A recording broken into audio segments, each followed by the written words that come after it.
Selamat pagi saudara-saudara sekalian. Mari kita akan bersama-sama.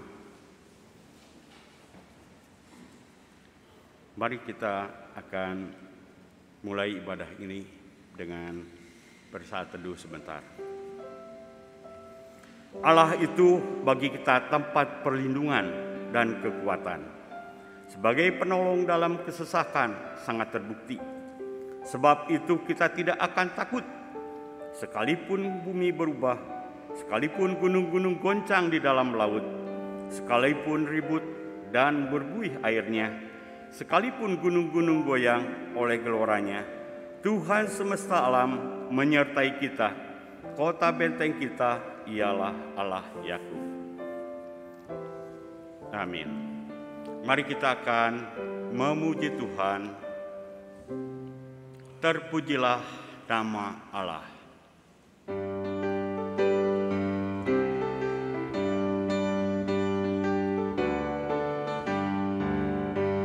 Terpujilah nama Allah di tempat yang tinggi, yang utus Yesus ke dunia menebus manusia. Puji namanya, puji namanya, puji muliakan namanya. Puji namanya, puji namanya, puji muliakan namanya. Nama Yesus penuh kuasa atas segalanya. Duduk di atas tahtanya, disembah malaikat. Puji namanya, puji namanya, puji muliakan namanya.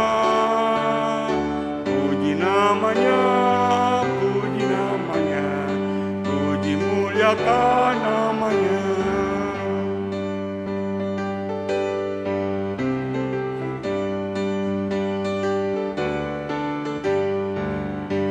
Nama Yesus sangat ajaib, dialah Raja damai yang memelihara segala bangsa sampai selamanya. Puji namanya, puji namanya, puji muliakan namanya. Puji namanya, puji namanya, puji muliakan namanya. Puji namanya, puji namanya.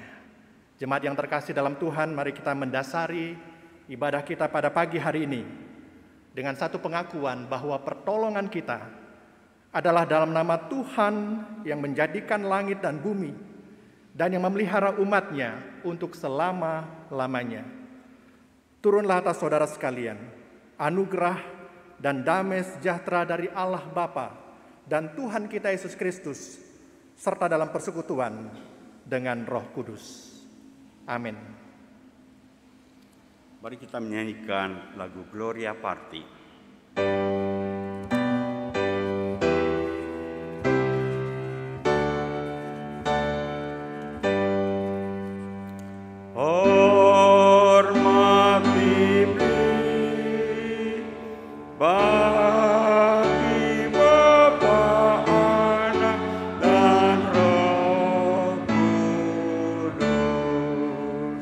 Dari mula sampai sekarang dan seterusnya,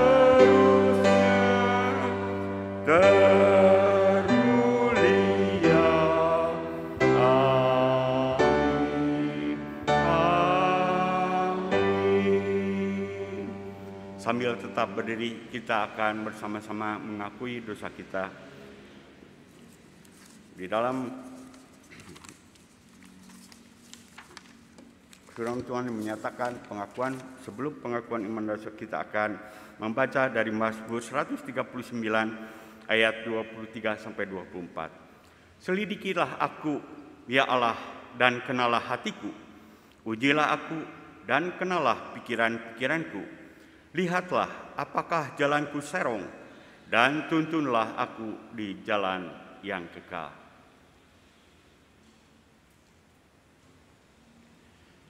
Mari kita bersama-sama merendahkan hati kita, dan kita dengan sadar datang untuk memohon pengampunan dan belas kasihan dari Tuhan. Mari kita berdoa. Di hadapan Allah yang Maha Tahu, Allah yang Maha Suci, kami datang saat ini ya Tuhan. Ketika kami saat ini berdiri di hadapan Tuhan, kami sadar bukan karena kami layak, bukan karena kami pantas untuk menghampiri tahta-Mu yang Maha Suci, tetapi semata-mata karena ada salib Kristus, ada pengorbanan Kristus yang sudah menjadi bagian hidup kami, yang sudah menyucikan kami dan menebus kami, bahkan yang memungkinkan kami menghadap hadirat Tuhan yang Maha Kudus. Bapa, terima kasih karena kami sungguh-sungguh adalah orang yang beruntung di hadapan Tuhan, yang sudah menerima kemurahan Tuhan yang teramat besar dalam hidup kami. Dan dengan penuh syukur dan sukacita kami mau datang di dalam ibadah pada pagi hari ini. Pimpin setiap kami Tuhan supaya sukacita surgawi, kekuatan ilahi itu melimpah-limpah dalam hidup kami. Dan kami sungguh-sungguh boleh merasakan Engkau ada, Engkau hadir, Engkau menguasai setiap kami dan bahkan seluruh rangkaian ibadah kami dari awal hingga pada akhirnya. Biarlah segala pujian, hormat, kemuliaan hanya bagi nama Tuhan. Di dalam nama Tuhan kami Yesus Kristus, Tuhan Juru Selamat kami berdoa dan mengucap syukur. Amin. Dengarkanlah berita anugerah bagi kita sekalian yang terambil dari Roma pasal 5 ayat 10. Roma 5 ayat 10, demikian firman Tuhan.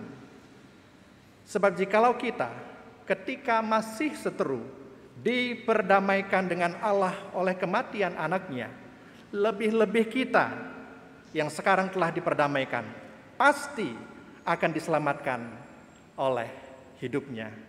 Demikianlah berita anugerah, terpujilah nama Tuhan. Jemaat, silakan duduk. Mari kita akan memuji Tuhan sebelum kita akan mendengarkan firman Tuhan yang akan disampaikan oleh Pendeta Puji dari Mesias, dari Gloria. Mari kita akan menyanyi nomor 275. Tunjukkan jalan-Mu, oh Tuhan.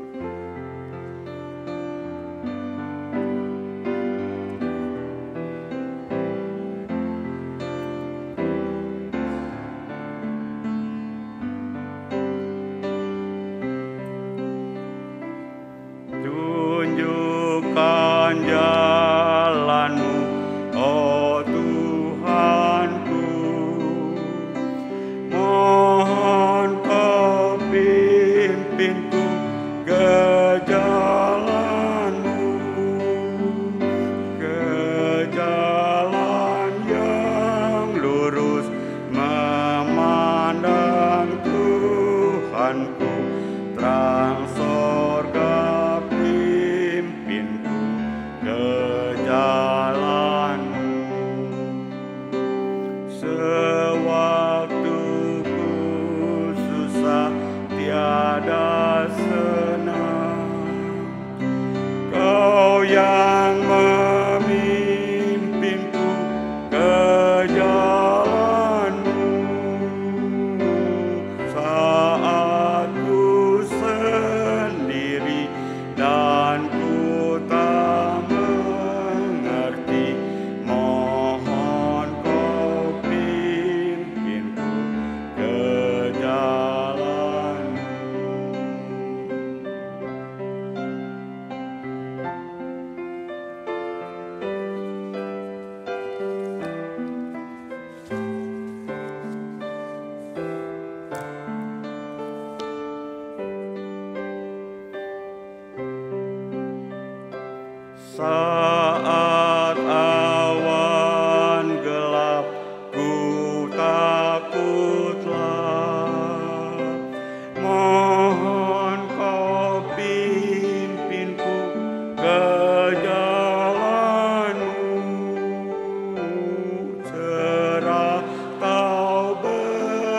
awan jalan tak menentu, mohon kau pimpinku ke jalan-Mu.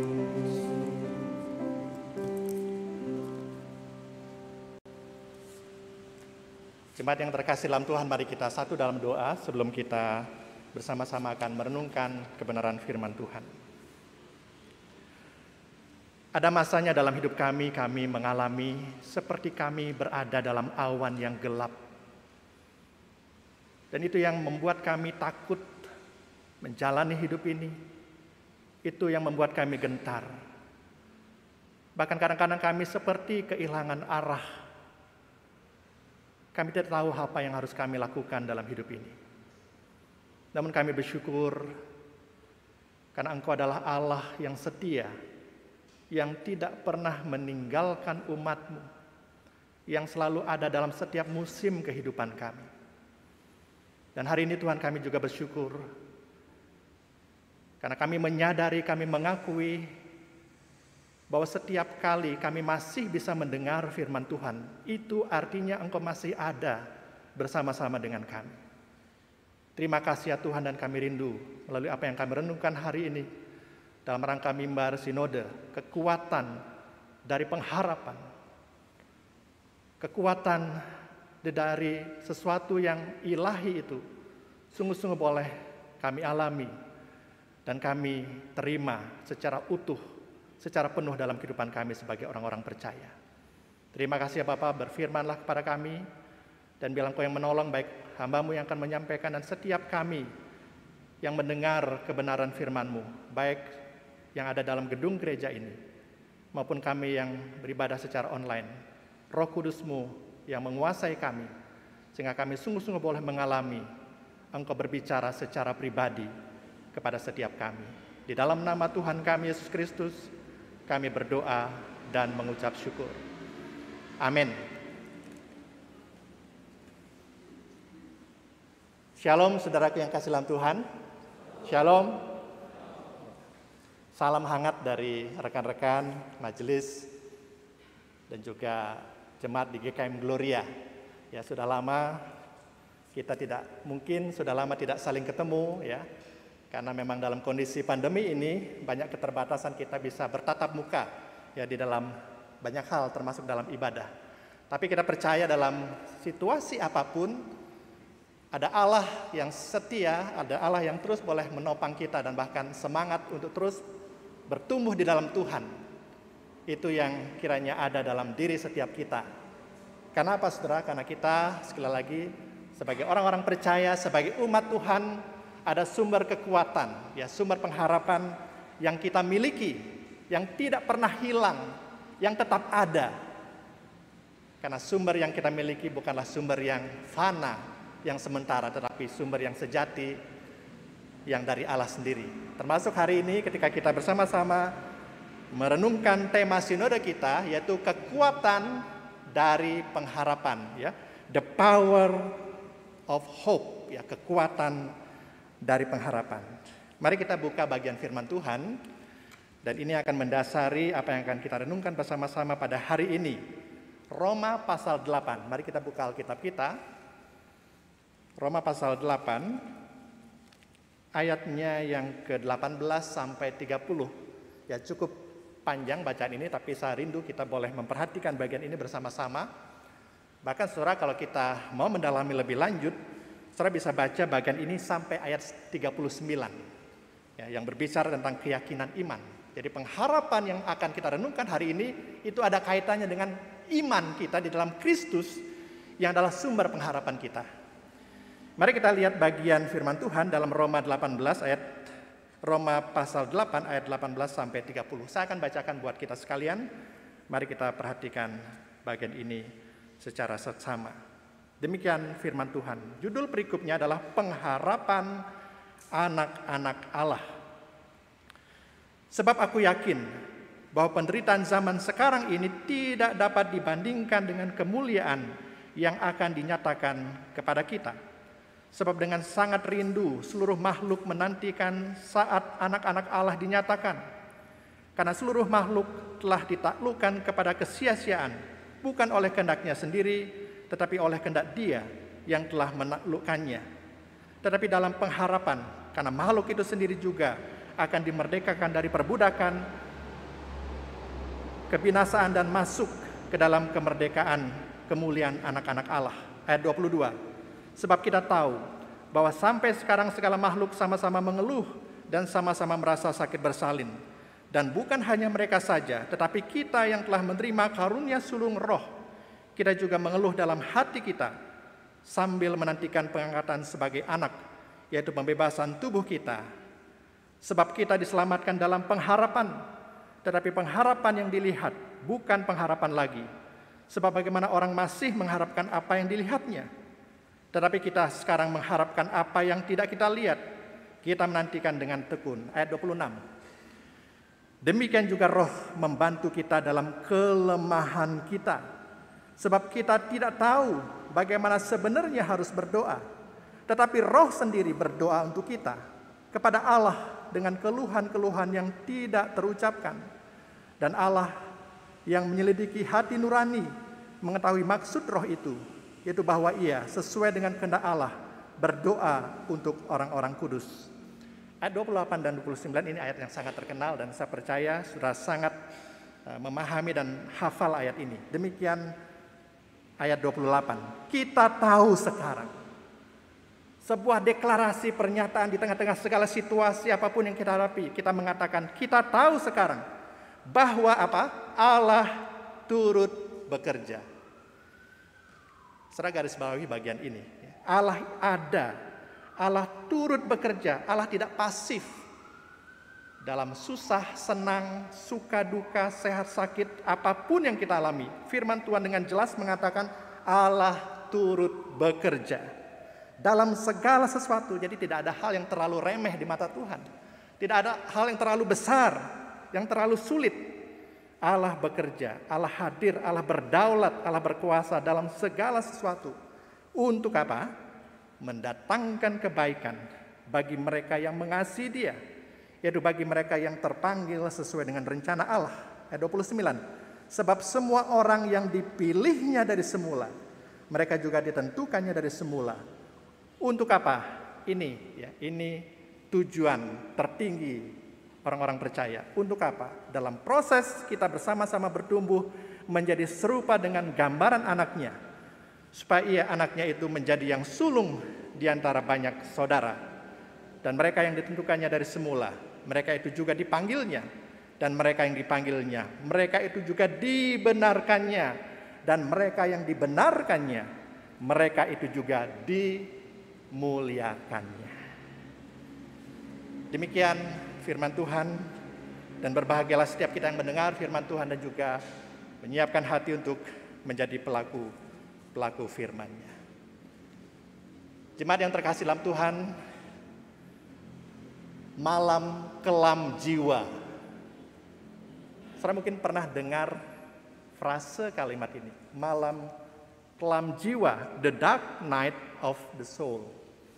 Ya, ini adalah sebuah ungkapan yang diungkapkan oleh John the Cross. Ya. Dia hidup sekitar abad 18.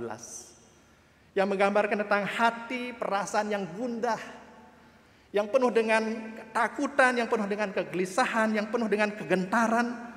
Ketika orang yang seperti ini yang mengalami satu fase dalam hidupnya, ya, seperti berada dalam kondisi malam gelap, ya, malam yang kelam.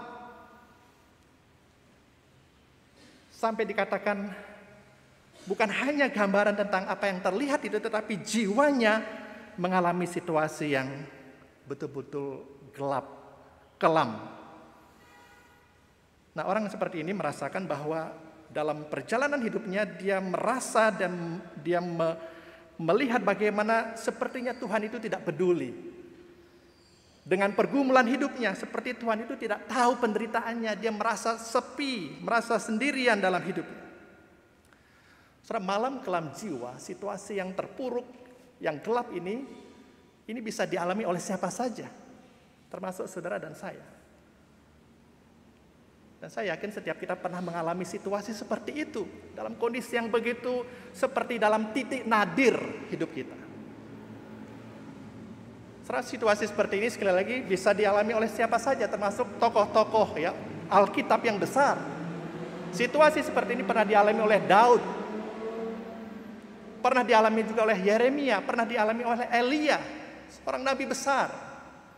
Bahkan tokoh reformasi seperti Martin Luther pun pernah mengalami yang namanya malam kelam jiwa. Saya dalam satu masa hidup saya juga pernah mengalami situasi seperti itu. Sepertinya masalah begitu berat dalam hidup saya. Ya. Mau cerita juga sulit. Ya. Mungkin orang lain tidak bisa mengalami dan juga menyelami apa yang saya sedang alami. Jadi saya tanggung sendiri. Dan seringkali dalam situasi seperti itu saya hanya bisa nangis sendiri. Hanya bisa nangis, berdoa, tidak bisa keluar kata-kata dan hanya bisa nangis sendiri. Tapi saya bersyukur di dalam situasi seperti itu saya dilegakan, saya dikuatkan, saya dihiburkan karena saya percaya Tuhan sangat mengerti kondisi kehidupan anak-anaknya. Apapun yang kita alami sekali lagi Tuhan ada, Tuhan hadir, memberikan penguatan, memberikan penghiburan bagi setiap kita. Sekarang mari kita lihat beberapa contoh ya, dalam kehidupan ini tentang beberapa orang yang merespon kondisi hidupnya dengan berbagai cara ya. Saya mungkin tahu tokoh ini ya.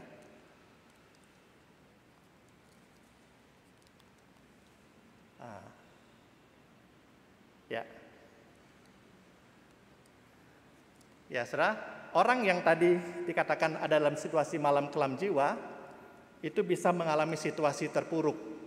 Ya, bisa putus asa, bisa menyerah karena merasa tidak ada jalan dalam kehidupannya. Sorry, ini nggak jalan ya. Bisa dibantu?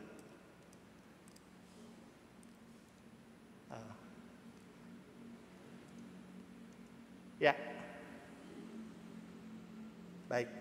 Ya, ada seorang namanya Thomas Alva Edison. Saya percaya kita sangat familiar dan tahu tentang siapa orang ini. Ya, orang yang sangat terkenal karena dialah yang menemukan bohlam, ya lampu listrik. Ya.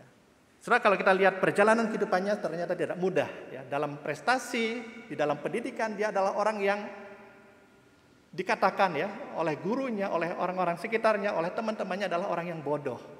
Ya, sampai dikeluarkan dari sekolahnya. Tapi puji Tuhan, ya bersyukur karena dia punya ibu yang sangat luar biasa yang bisa melihat potensi dalam diri anak ini. Sehingga anak ini bukannya diremehkan, bukannya disepelekan, tetapi dengan besar hati ibunya, walaupun dia dikeluarkan dari sekolahnya, dia dididik dengan luar biasa secara pribadi oleh mamahnya. Saya bayangkan dalam situasi sekarang belajar di rumah gitu ya, dalam kondisi pandemi ini, justru menjadi kesempatan begitu ya bagi orang tua untuk mendidik anaknya ya dengan cara yang khusus, dengan cara yang spesial. Sehingga anak yang Tuhan percayakan pada kita adalah anak-anak yang sungguh kita yakini punya potensi yang besar yang bisa akhirnya menggenapi rencana Tuhan dalam kehidupannya.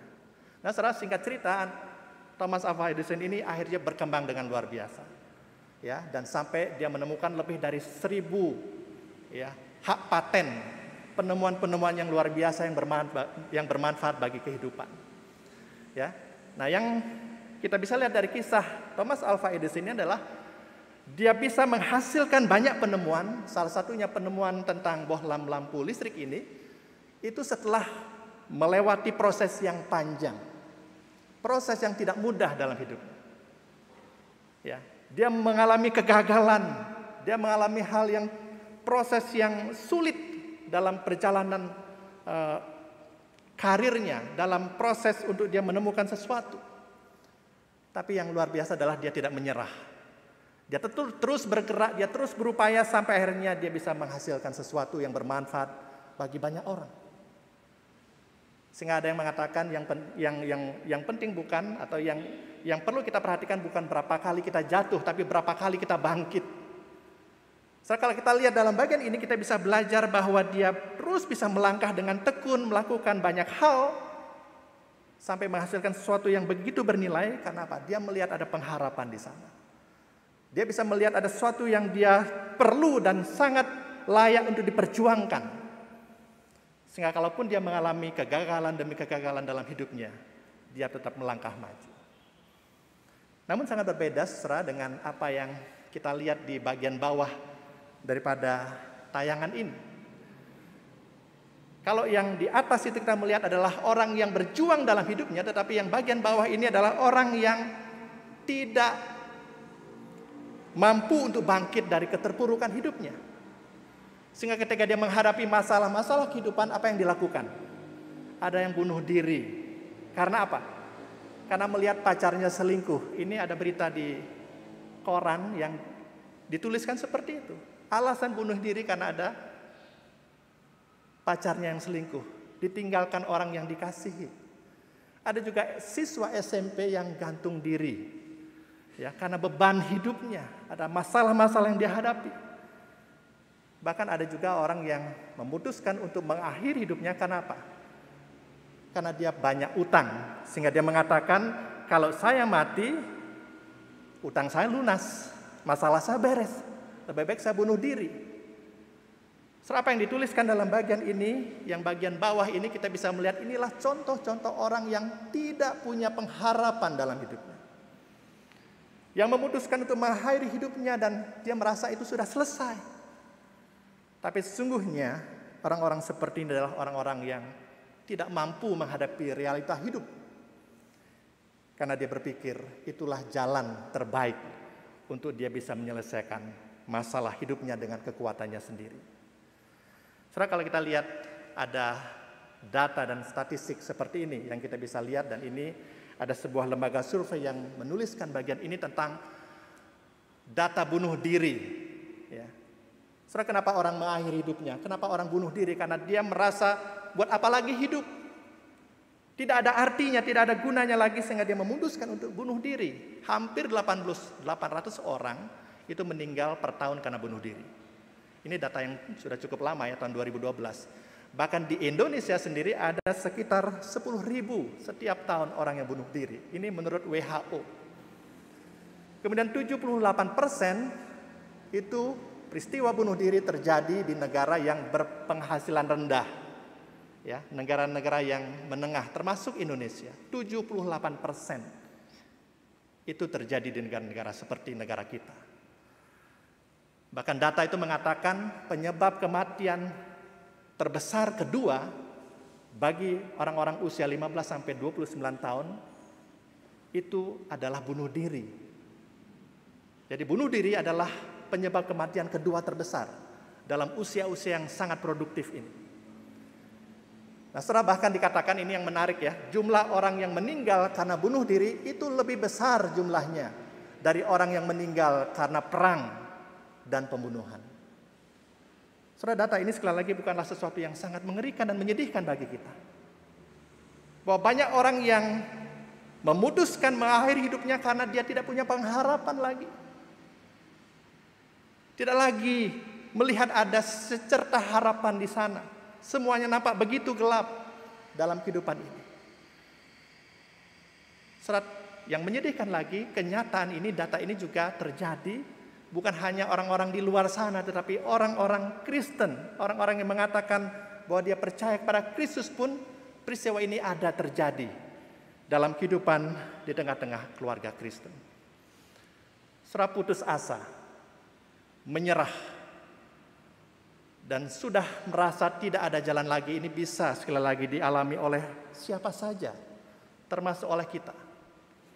Kami di Gloria ada satu jemaat tahun lalu, ya 2021, itu satu keluarga 3 orang anggota keluarganya meninggal, Bapak Ibu. Buat saya itu sangat menyedihkan ya, keluarga ini pasti sangat terpuruk hidupnya. Ya. Bulan Januari 1 orang meninggal, papahnya meninggal karena memang sudah lanjut usia, tetapi mereka sangat sayang dengan papahnya dan sangat rajin ke gereja. Ya. Kemudian bulan April anaknya meninggal, masih muda, 23 tahun. Karena sakit. Selama ini sehat tetapi kemudian tiba-tiba sakit dan akhirnya dipanggil Tuhan. Kemudian bulan Juli ketika COVID itu sangat tinggi-tinggi, ya, bahkan saya sempat di Cikadut memakamkan jemaat ini jam 1 malam, Bapak Ibu. Ya, jam 1 malam karena lagi tinggi-tinggi ya, bulan Mei, Juni, Juli itu lagi tinggi-tinggi di sana, dan Jemaat ini meninggal bulan Juli, dan itu adalah adik laki-laki satu-satunya. Mereka 5 bersaudara, ini yang paling kecil, dipanggil Tuhan. Saudara, sekali lagi saya membayangkan betapa beratnya hidup keluarga ini. Dan dia melewati masa-masa ini ya, 4 kakak yang perempuan ini begitu sedih ya. Dia begitu kehilangan orang-orang yang sangat dikasih, dan dia harus melewati masa yang sulit ini selama berminggu-minggu, berbulan-bulan. Tapi puji Tuhan sekarang mereka sudah mengalami pemulihan. Mereka kembali rajin beribadah, mereka kembali ikut dalam kelompok kecil, dan bahkan mereka lebih lagi setia untuk belajar, yang mau memberi diri melayani bersama-sama dalam pekerjaan Tuhan. Setelah itulah sekali lagi kenyataan yang bisa kita alami. Mungkin di antara kita pun ya, yang hadir dalam ibadah hari ini juga mengalami hal yang sama. Situasi yang berat dalam kehidupan ini. Ada istilah yang mengatakan demikian. Ambil hartanya, orang itu akan stres. Pandemi ini bisa membuat kita yang tadinya hidup mapan, tiba-tiba terpuruk, tiba-tiba bangkrut. Kehilangan harta kita. Ambil hartanya, maka orang itu akan stres.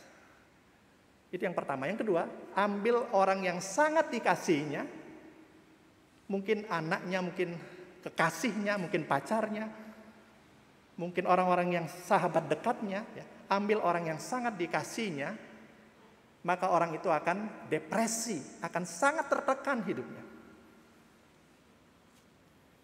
Tapi yang ketiga yang perlu kita perhatikan, ambil harapannya. Ambil harapannya, maka orang itu akan habis. Ketika kita nggak lagi punya pengharapan dalam hidup kita, maka semuanya tidak ada artinya lagi. Semuanya terasa gelap, semuanya akan habis. Oleh karena itulah, biarlah melalui apa yang kita renungkan hari ini, kita sekali lagi belajar. Kita boleh kehilangan harta kita, kita boleh kehilangan orang yang kita kasihi, tetapi jangan kehilangan pengharapan kita. Amin. Nah, inilah yang kita mau belajar sama-sama. Apa yang menjadi rahasia kita sebagai orang percaya di tengah-tengah gurun kehidupan ini, di tengah-tengah berbagai badai kehidupan yang kita alami. Kita bersyukur bahwa sebagai orang percaya di depan sana ada mata air, ada oasis, ada pengharapan yang kita miliki sebagai orang-orang percaya. Walaupun sekarang kita belum melihat, tetapi kita percaya itulah yang menjadi milik kita, sesuatu yang Tuhan janjikan kepada setiap kita, orang-orang percaya. Setelah apa itu pengharapan? Ya, ini yang akan kita renungkan bersama-sama sesuai dengan kebenaran firman Tuhan yang kita renungkan hari ini. Apa itu pengharapan? Setelah dalam Kamus Besar Bahasa Indonesia, pengharapan itu artinya adalah keinginan supaya sesuatu itu terjadi. Ya, ketika kita adalah orang yang berharap, berarti kita sedang menginginkan apa yang kita harapkan itu terjadi. Setelah ini adalah sebuah definisi yang baik. Ya. Pengharapan itu adalah sesuatu yang baik menurut KBBI, tetapi ada satu definisi yang menarik, yang dalam, yang perlu kita renungkan bersama-sama, bahwa kalau kita lihat dalam bahasa Ibrani, pengharapan atau harapan itu ada 2 kata yang bisa kita pelajari. Yang pertama itu kawah, artinya apa? Menanti atau menantikan. Yang kedua, pengharapan itu juga berarti apa? Batah atau percaya atau mempercayai. Jadi pengharapan itu bukan sekedar menanti, ya, berharap bahwa apa yang kita inginkan itu satu saat nanti akan terpenuhi, akan terjadi. Tetapi pengharapan adalah ketika kita menantikan sesuatu terjadi, dan ini yang penting, ya, bukan hanya menanti, tetapi mempercayai bahwa sesuatu itu memang dapat terjadi. Bisa dapat bedanya, Bapak Ibu ya. Jadi sekali lagi bukan hanya menginginkan sesuatu terjadi, tetapi kita juga dalam kondisi, dalam posisi kita sedang mempercayai bahwa sesuatu itu pasti terjadi. Sebuah tindakan yang aktif, bukan mati, bukan pasif. Tetapi sesuatu yang aktif menantikan. Dan dalam apa yang kita lakukan ketika kita mempercayai, itu adalah ada faktor iman di situ, ada peran iman di situ.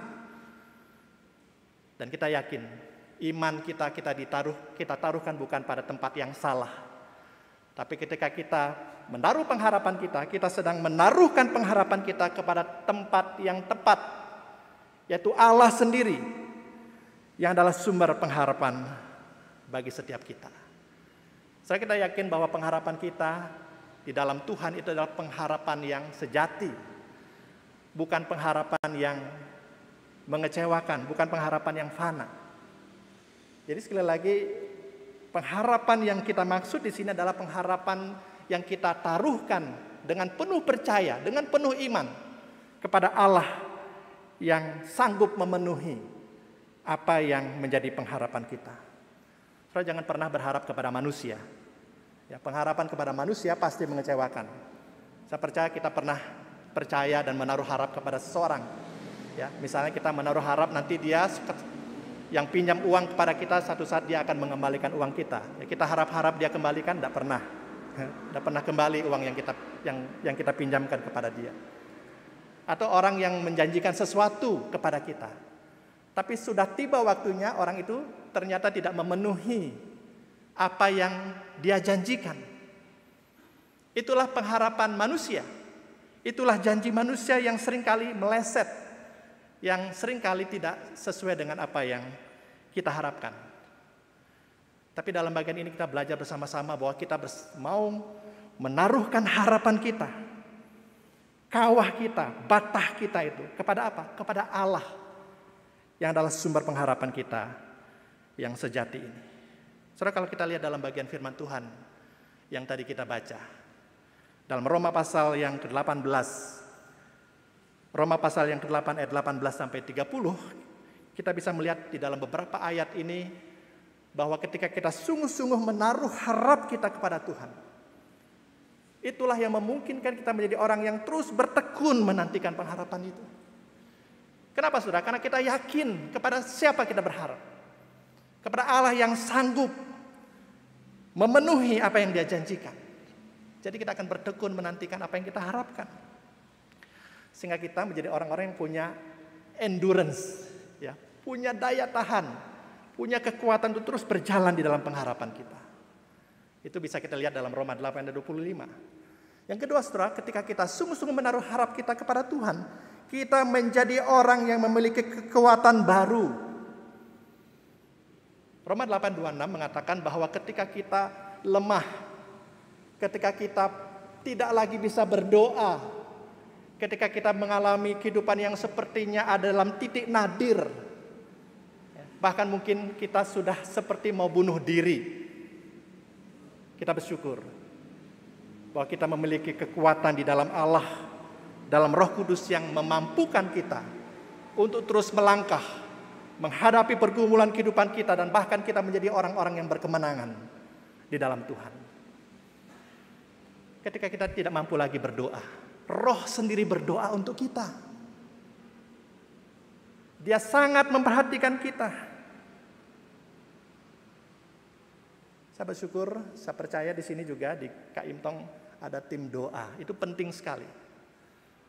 Seperti tadi sebelum ibadah ada teman-teman, ada rekan-rekan berdoa untuk ibadah ini. Kami di Gloria juga hari Sabtu penata layan, kita dorong ayo berdoa untuk ibadah minggu. Supaya apa? Kita rindu Tuhan yang menjadi sumber kekuatan hidup kita, Tuhan yang menjadi sumber kekuatan bagi para penata layan dan seluruh jemaat boleh bertumbuh terus di dalam kekuatan yang sempurna itu, yaitu yang dari Allah sendiri. Sehingga hidup kita, ibadah kita menjadi persembahan yang sungguh-sungguh berkenan di hadapan Tuhan. Jadi sekali lagi, ketika kita menaruh harap kita kepada Tuhan, itu yang memampukan kita bertekun. Yang kedua, itu yang memampukan kita untuk kita punya kekuatan baru di dalam Tuhan. Bahkan yang utama, ketika kita sungguh-sungguh menaruh pengharapan kita kepada Tuhan, itu yang membuat kita menjadi orang-orang yang terus bertumbuh semakin serupa dengan Dia. Dalam setiap proses yang Tuhan izinkan terjadi dalam hidup kita, suka dan duka, sehat dan sakit, itu tujuannya adalah untuk kita dibentuk menjadi semakin serupa Dia, semakin dewasa, semakin indah di hadapan Tuhan. Hidup kita dimurnikan di dalam Tuhan.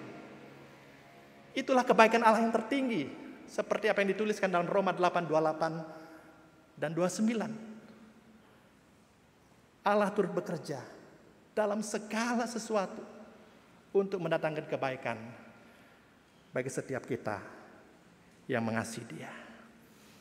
Jadi betapa luar biasanya pengharapan yang kita taruhkan di dalam Kristus yang adalah sumber pengharapan kita. Dan biarlah itu yang terus ada dan tumbuh dalam hidup kita sebagai orang-orang percaya. Saudara kasih Tuhan,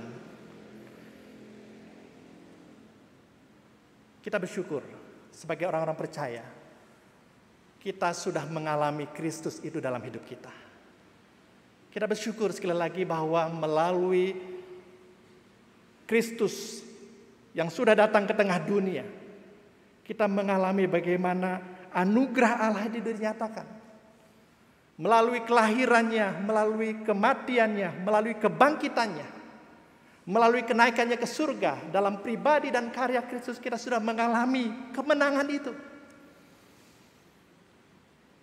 Kita bersyukur bahwa sesungguhnya kita yang percaya dalam Kristus sudah mengalami pengharapan yang sejati itu. Tetapi pada kenyataannya kita masih hidup di tengah-tengah dunia ini. Kita masih menjalani hidup yang penuh dengan pergumulan. Makanya ada istilah, sudah kita terima pengharapan itu tapi belum sepenuhnya. Already but not yet.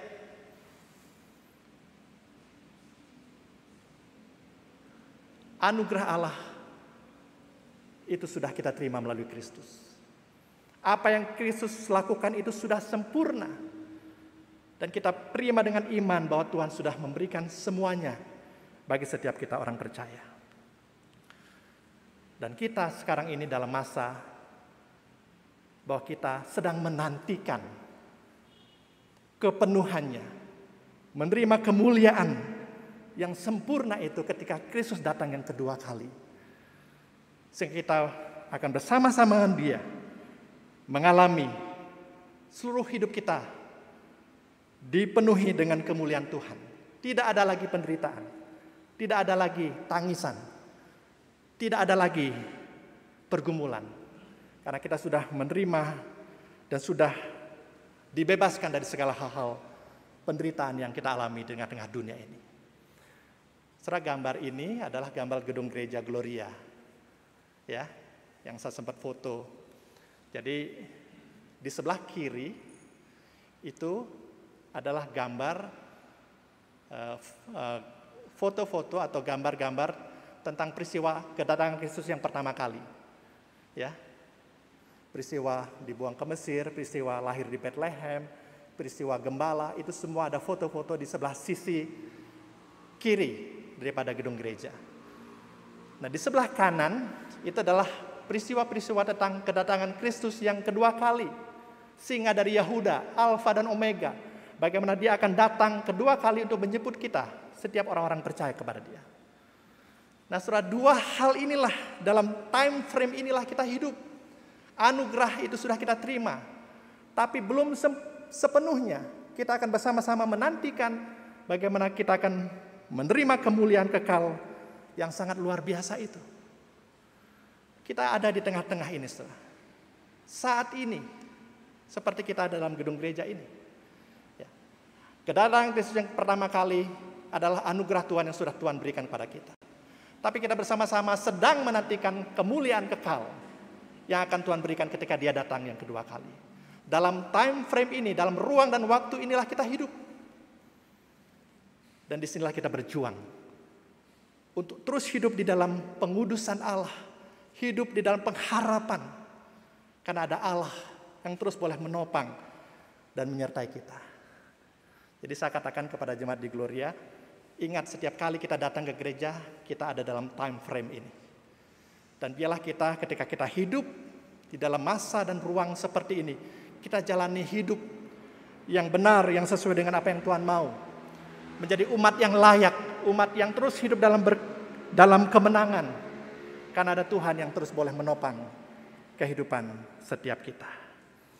Ayat firman Tuhan yang tadi kita baca dalam Roma 8 ayat 18 mengatakan, sebab aku yakin sekali, bukan hanya yakin, tapi aku yakin sekali bahwa penderitaan yang kita alami pada zaman sekarang tidak ada apa-apanya kalau dibandingkan dengan kemuliaan yang kelak akan dinyatakan Allah kepada kita.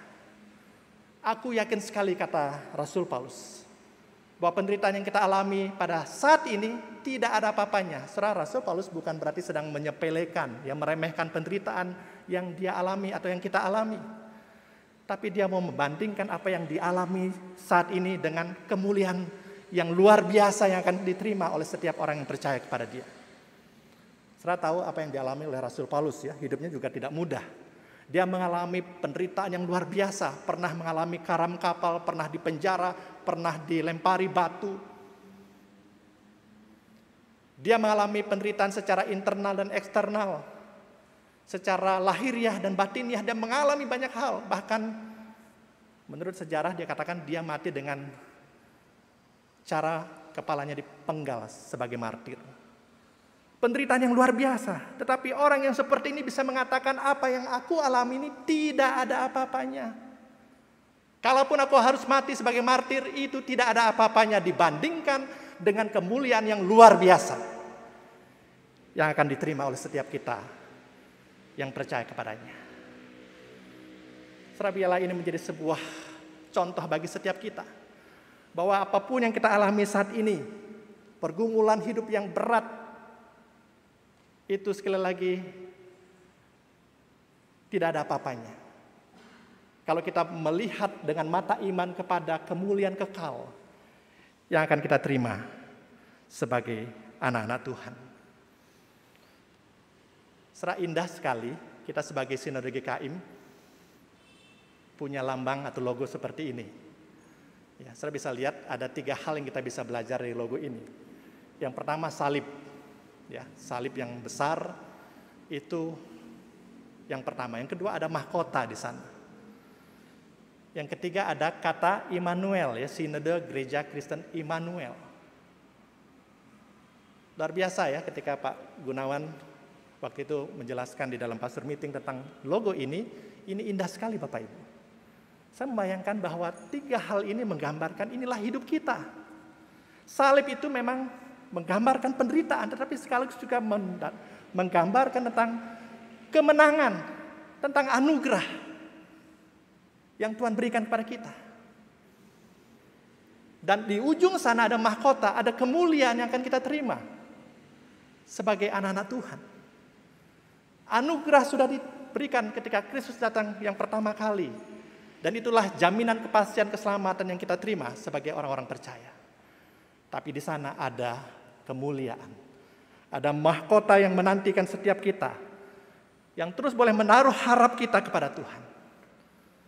Dan kita sedang hidup di tengah-tengah dunia ini. Dunia yang masih penuh dengan pergumulan ini. Dunia yang tidak mudah ini, yang penuh dengan tantangan, penuh dengan godaan, penuh dengan banyak masalah kehidupan. Tapi syukur kepada Allah, dalam time frame hidup ini, ada Allah Immanuel yang menyertai kita. Ada Roh Kudus yang terus menuntun hidup kita, yang tidak pernah meninggalkan kita.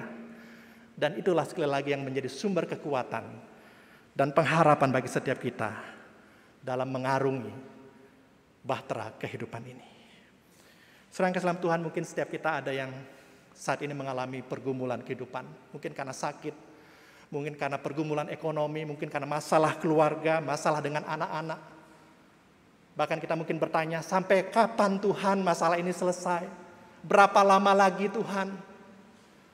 Tapi biarlah dengan keyakinan iman ini dan juga apa yang kita renungkan hari ini, ingatlah ada kekuatan dalam pengharapan kita. Karena kita sedang menaruhkan pengharapan kita kepada Tuhan Yesus sendiri, yang adalah sumber pengharapan yang sejati itu. Kita sedang menaruhkan pengharapan kita di tempat yang aman. Karena jangkar hidup kita tertanam kuat dalam diri Tuhan Yesus yang sudah lahir, mati, bangkit, naik surga memberikan jaminan kepastian bagi kita. Bahkan Dia akan datang kedua kali untuk menyatakan kemuliaannya. Dan bahkan setiap kita akan bersama-sama dengan Dia menerima anugerah kemuliaan kekal. Kiranya firman Tuhan hari ini meneguhkan setiap kita. Dan setiap kita sungguh-sungguh mengalami kekuatan dari pengharapan itu. Bukan karena kita kuat, bukan karena kita hebat, tapi karena di dalam iman kita kepada Kristus, kita mengalami semuanya itu digenapi dalam kehidupan setiap kita. Mari kita berdoa.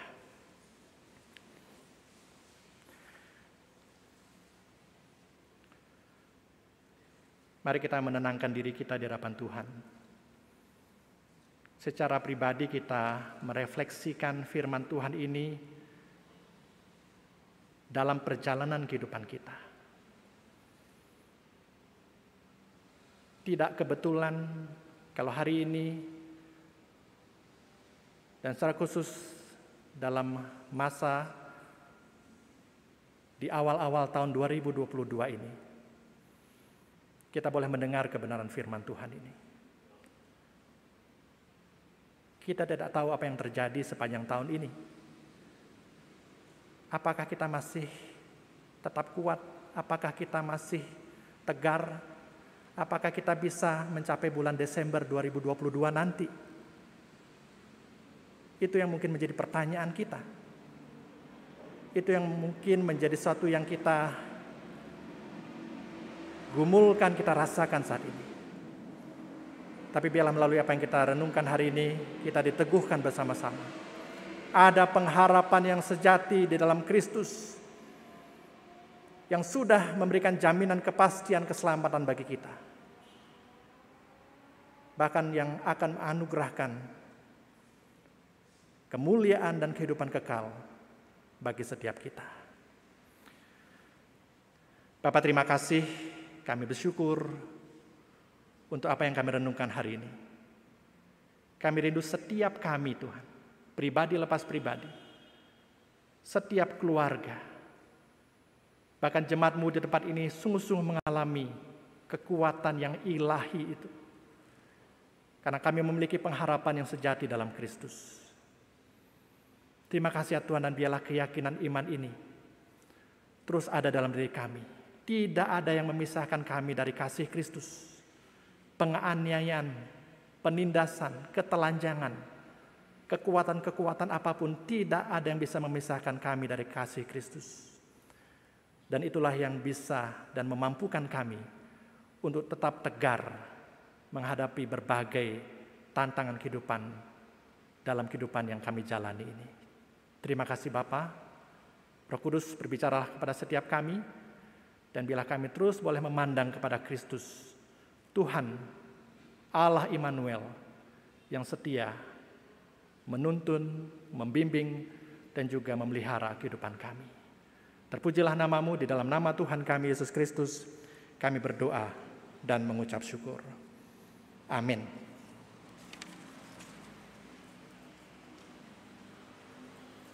Terima kasih kepada Pendeta Puji yang telah menyampaikan firman Tuhan. Berbahagialah setiap orang yang mendengar, menyimpan, serta melaksanakan di dalam kehidupan kita hari lepas hari. Baik, mari kita akan berdiri bersama-sama. Marilah kita bersama-sama dengan gereja dari segala abad dan segala tempat mengaku pengakuan iman rasuli. Pengakuan iman rasuli. Aku percaya kepada Allah, Bapa yang Maha Kuasa, Khalik langit dan bumi, dan kepada Yesus Kristus, anaknya yang tunggal Tuhan kita, yang dikandung dari Roh Kudus, lahir dari anak darah Maria, yang menderita sengsara di bawah pemerintahan Pontius Pilatus, disalibkan, mati dan dikuburkan, turun ke dalam kerajaan maut. Pada hari yang ketiga, bangkit pula dari antara orang mati, naik ke surga, duduk di sebelah kanan Allah, Bapa yang kuasa. Dan dari sana Ia akan datang untuk menghakimi orang yang hidup dan yang mati. Aku percaya kepada Roh Kudus, gereja yang kudus dan am, persekutuan orang kudus, pengampunan dosa, kebangkitan tubuh, dan hidup yang kekal. Amin. Silakan duduk. Baik saudara-saudara, kita akan mempersiapkan hati kita untuk memberikan persembahan. Baik bagi saudara yang ada di tempat ini bisa melalui amplop, kemudian nanti dimasukkan ke dalam kotak yang telah tersedia. Bagi saudara-saudara yang ada di rumah, baik melalui transfer di BCA atau beri QR code. Kami menyanyi sebelum memberikan persembahan. Kita menyanyi Sandar pada Tuhan menangkan seteru.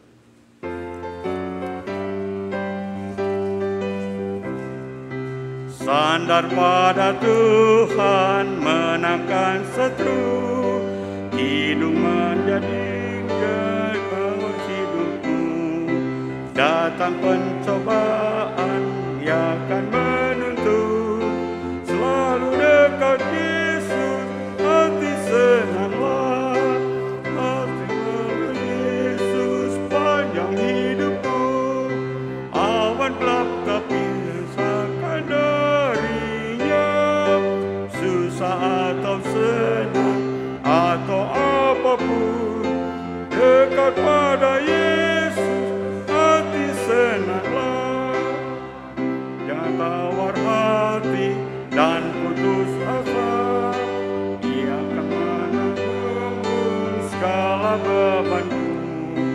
Damai bercita dalam hatimu, selalu dekat Yesus, hati senang. Selalu dekat Yesus sepanjang hidupku. Awan gelap tapi rasakan darinya, susah atau senang atau apapun, dekat pada Yesus, hati senanglah. Mari kita berdiri bersama-sama. Bila engkau ragu, Dia akan menuntun, kasih-Nya besarlah pasti dan sungguh.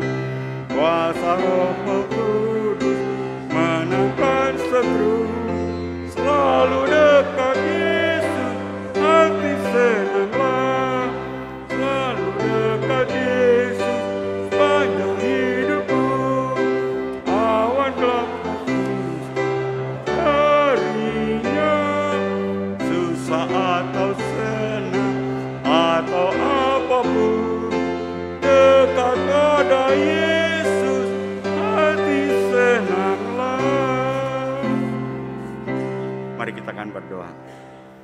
Kami mengucapkan syukur dan terima kasih ya Tuhan, di mana pada saat ini kami dapat bersama-sama beribadah kepadamu, baik memuji Tuhan, baik juga mendengarkan firman Tuhan. Dan kiranya firman Tuhan yang telah disampaikan hamba-Mu akan menjadi kekuatan, menjadi berkat bagi kehidupan kami hari lepas hari. Pimpin ya Tuhan untuk kehidupan kami, dan pada saat ini kami dapat memberikan persembahan kepadamu apa yang kami miliki. Sebagian kiranya Tuhan pakai melalui uang yang telah kami persembahkan, dan berilah hikmat kepada para majelis yang mengelola uang ini untuk meluaskan kerajaan Tuhan, baik di tempat ini atau di tempat yang lain. Berkati bagi saudara-saudara kami yang telah memberi dengan sukacita dan sukarela. Kiranya juga Tuhan pimpin di dalam kehidupan hari lepas hari, di dalam segala hal, tetap kami tekun bersandar berharap kepada Tuhan. Tuhanlah yang selalu memberikan pertolongan, selalu menyertai kami sampai kami bertemu dengan Tuhan. Kami juga berdoa ya Tuhan khususnya untuk gereja-gereja dalam lingkup sinode, baik di Bandung, Solo, Tasikmalaya, Cirebon, baik cabang Batam, kiranya dapat bertumbuh dan menggembalakan jemaat dengan baik dalam masa pandemi COVID-19 ini.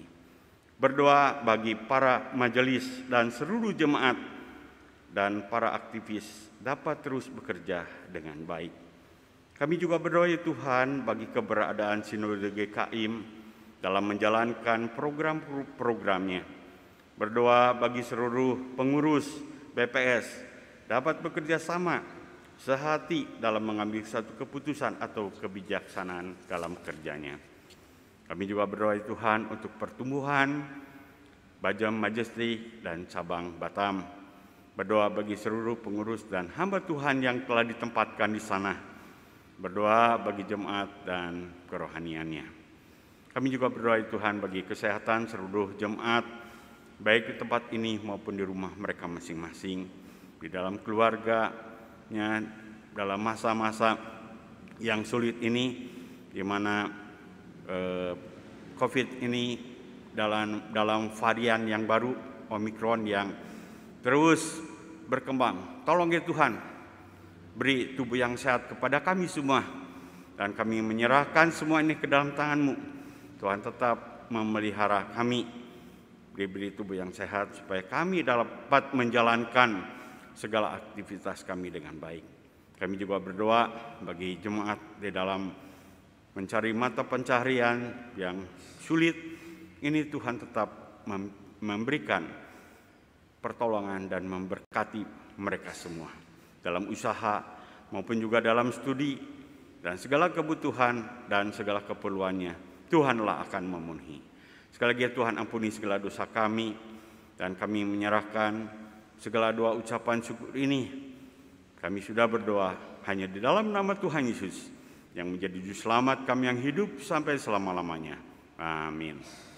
Mari kita akan menyanyikan lagu doksologi, kemudian doa berkat yang akan dipimpin oleh Pendeta Puji.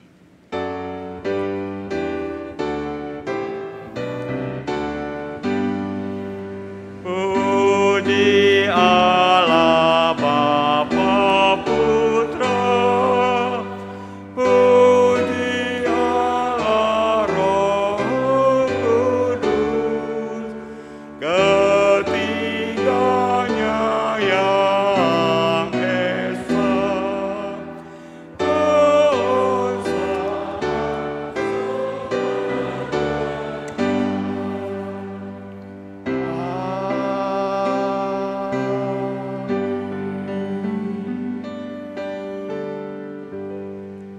Jemaat yang terkasih dalam Tuhan, bersukacitalah dalam pengharapan, sabarlah dalam kesesakan, dan bertekunlah dalam doa. Saudaraku yang kasih dalam Tuhan, pulanglah di dalam damai sejahtera Allah dan jadilah saksi-saksi Kristus dimanapun engkau berada, dan terimalah berkat Tuhan.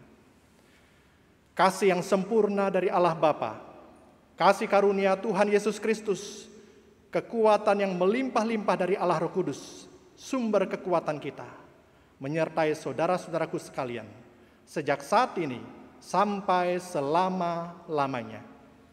Amin.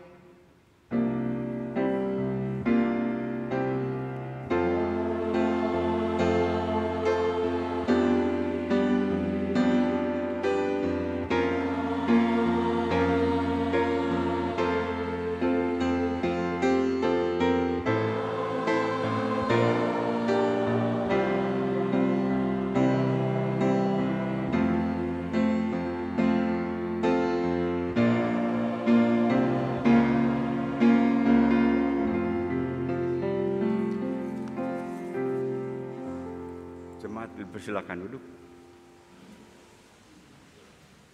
Selamat pagi Bapak Ibu, saudara yang dikasihi Tuhan Yesus Kristus. Puji Tuhan kita bisa beribadah bersama-sama.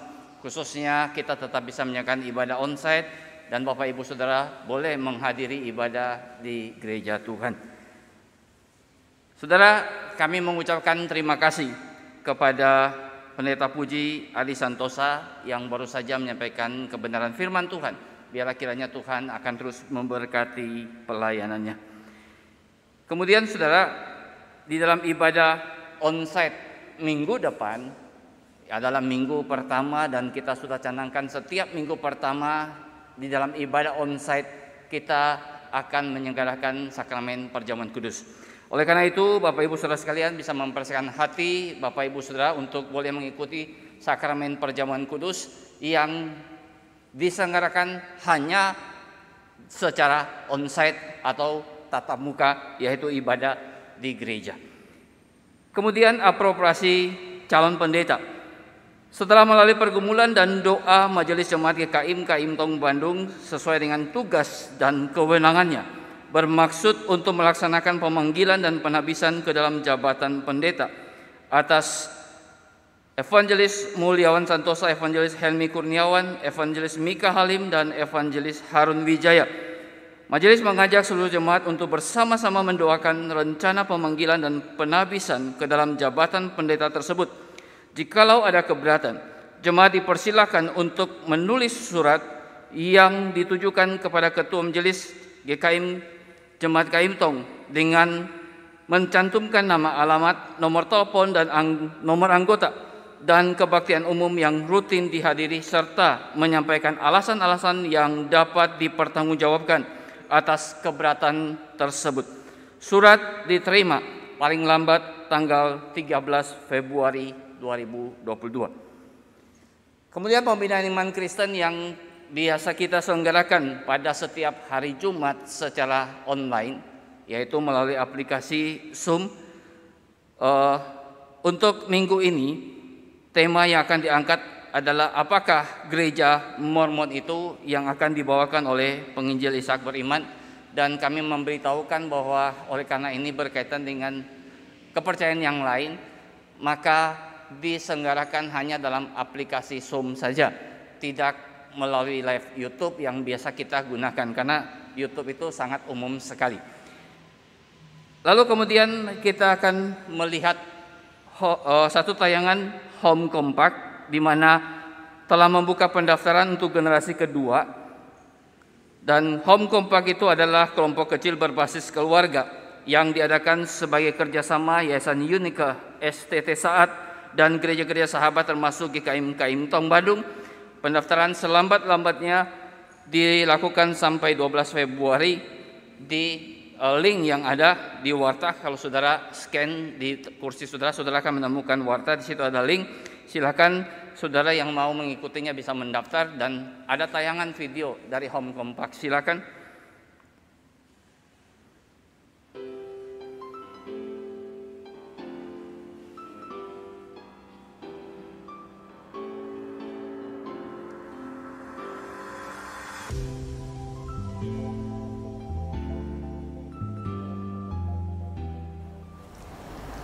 Mungkin Anda akan terkejut dengan menyaksikan tayangan berikut ini. Membangun satu relasi dalam keluarga itu gampang-gampang susah. Ada orang menganggap bahwa kalau keluarga itu dengan berjalannya waktu nanti juga akan lewat. Tetapi kenyataannya tidak semudah itu. Saya sudah lama merindukan bahwa saya dapat membangun keluarga bersama, saling terbuka, mempunyai relasi yang intim di dalam Tuhan. Suami, istri, anak, dan kami bertiga dengan Allah. Tetapi karena satu dan lain hal ini sangat sulit terjadi. Kemudian saya hanya berdoa. Satu hari Yayasan Unika bekerja sama dengan Saat Malam. Nah, akhirnya puji Tuhan Kaimtong ikut serta di dalam kolaborasi ini. Maka mulailah terbentuk kelompok-kelompok bersama, tumbuh bersama di dalam keluarga. Pada mulanya kami berpikir, alah, ini kan cuma teori. Ya, tidak apa-apalah, karena diajak-ajak oleh penatua atau diajak-ajak oleh hamba Tuhan, ya udahlah kita ikut. Tetapi ternyata dengan berjalannya waktu, hal itu tidak seperti yang kita bayangkan. Saudara tahu apa yang terjadi? Kami diperintahkan melakukan proyek-proyek kecil yang sederhana dalam keluarga, dan sesudah itu kami melihat luar biasa hasilnya.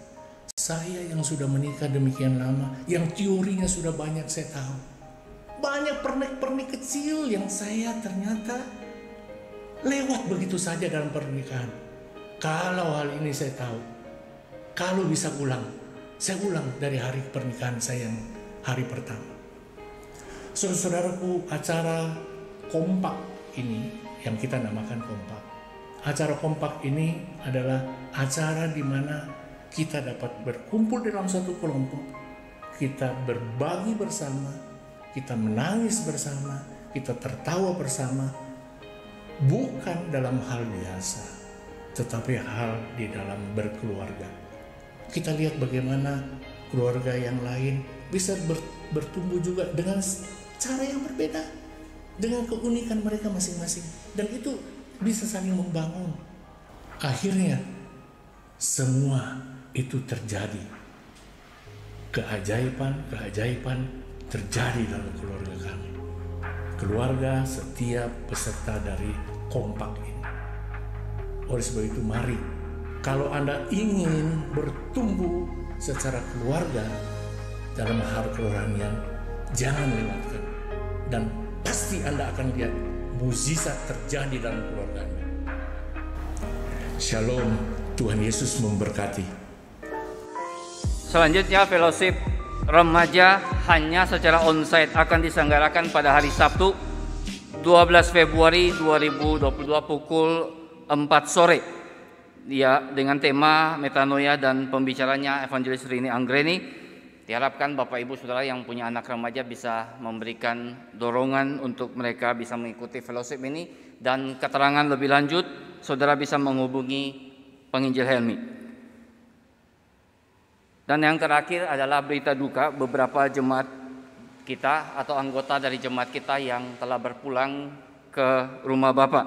Yang pertama almarhumah Ibu Chong Tan Sang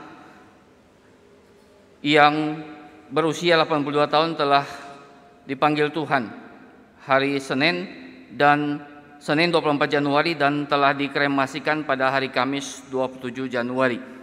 Kemudian almarhum Bapak Lim Chim Chun dalam usia 95 tahun pada hari Selasa 25 Januari meninggal dunia dan telah dikebumikan pada hari Sabtu 29 Januari 2022. Dan yang terakhir almarhum Bapak Chen Kwong Chow usia 81 tahun adalah suami dari jemaat kita Ibu Vivi Kartika, ayahanda dari saudara Christian Cendra dan Ferdian Cendra pada hari Kamis 27 Januari 2022 dan akan dikremasikan pada esok hari 31 Januari 2022. Kiranya Tuhan yang memberikan kekuatan dan penghiburan kepada keluarga yang ditinggalkan.